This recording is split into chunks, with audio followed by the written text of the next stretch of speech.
الحمد للہ رب العالمین والصلاة والسلام علی سید الانبیاء والمرسلین وعلی آلہ واصحابہ اجمعین اما بعد فاعوذ باللہ من الشیطان الرجیم بسم اللہ الرحمن الرحیم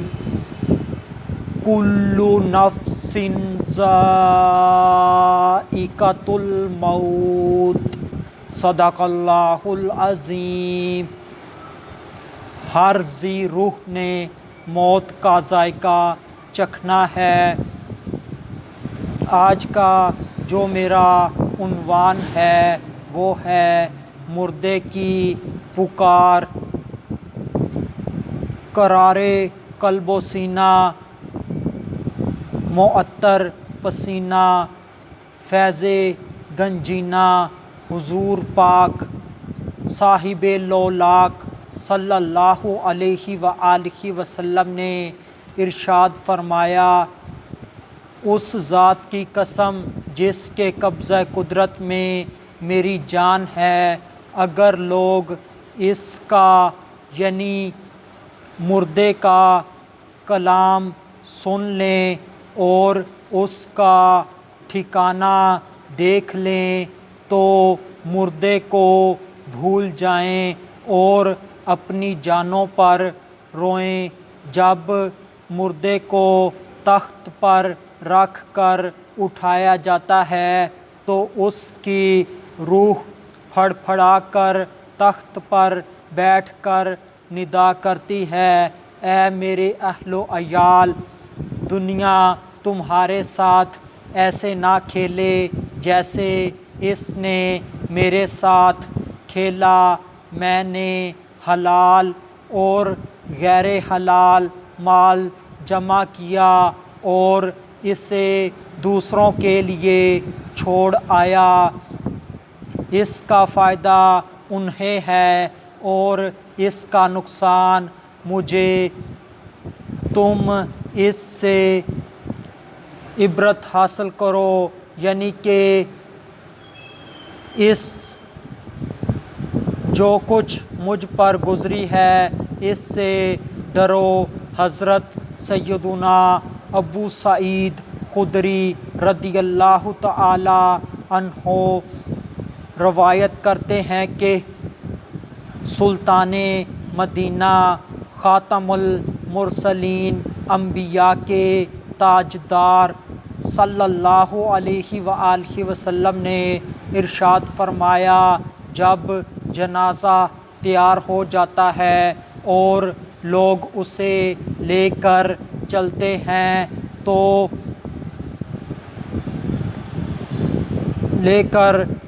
ہیں اگر وہ اچھا ہوتا ہے تو کہتا ہے کہ مجھے جلدی لے چلو، اور اگر وہ برا ہوتا ہے تو اپنے رشتہ داروں سے مخاطب ہو کر کہتا ہے، تم مجھے کہاں لے کر جا رہے ہو؟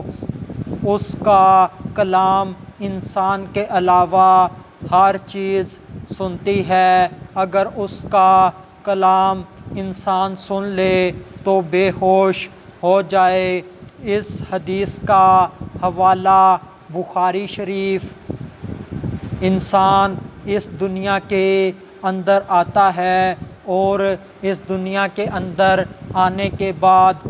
وہ یہ بھول جاتا ہے کہ اس کو اس دنیا میں کس مقصد کے تحت بھیجا گیا ہے۔ اس کو اس دنیا میں اللہ پاک کی عبادت کے لیے بھیجا گیا ہے۔ اس نے اپنی آخرت کی تیاری اس دنیا میں رہ کر ہی کرنی ہوتی ہے۔ اللہ اور اس کے رسول کی اطاعت و فرما برداری کرنی ہوتی ہے اور شیطان کے رستے پر چلنے سے خود کو روکنا ہوتا ہے، مگر ہوتا یہ ہے کہ وہ رحمان کا رستہ بھول جاتا ہے اور شیطان کے رستے پر چل پڑتا ہے، جس کی بدولت وہ گناہ کرتا ہے اور دنیا کے اندر مستغرق ہو جاتا ہے، دنیا کمانے میں، دنیا حاصل کرنے میں، مال حاصل کرنے میں لگ جاتا ہے، اس کا لالچ بڑھتا ہی چلا جاتا ہے اور وہ